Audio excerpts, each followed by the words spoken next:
રામ રામ ડાયરે ને તો કેમ છો તમે બધા મજામાં છો? આપણા બ્લોગ જોતા હોય બધા મજામાં જ હોય. અમારો ફૂલ સપોર્ટની અત્યારે જરૂર છે, કારણ કે આપણી જે પહેલી ચેનલ હતી યશ પટોડિયા બ્લોગ યશ પટેલ બ્લોગ, એ અત્યારે જતી રહી છે, ટર્મિનેટ થઈ ગઈ છે. હવે શું પ્રોબ્લેમ આવ્યો એ આપણને ખબર નથી. મેં યુટ્યુબરને પરમિશન કીધી, મેં ફોર્મ ભર્યું, ટોટલી વસ્તુ કરી, પણ પાછી આવી નથી. એટલે બીજી ચેનલ તમારા માટે બનાવી છે બ્લોગની. જો આ બ્લોગ તમારે પસંદ આવે તો તમે લાઇક શેર સબસ્ક્રાઈબ કરી દેજો, અને તમારા ફૂલ સપોર્ટની અત્યારે જરૂર છે. તમે બધાને શેર કરી દેજો, વોટ્સએપ, ફેસબુક, ઇન્સ્ટાગ્રામ, ટ્વિટર, જ્યાં મજા આવે ત્યાં શેર કરી દેજો. અને હવે આપણે જઈએ છીએ ભવનાથ ખોડિયાર ધરે, આપણી ખોડિયારમાંના દર્શન કરવા. જોઈએ છે ત્યાં ખોડિયારમાંના મગરના દર્શન થાય છે કે નથી થતા. અને આવા જ વિડીયો જોવો હોય તો લાઇક શેર અને સબસ્ક્રાઈબ કરી દેજો. Thank you for watching guys.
સરસ છે.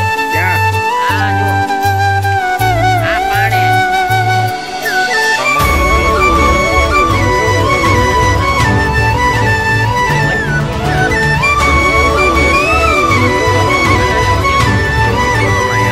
જોઈ શકો છો.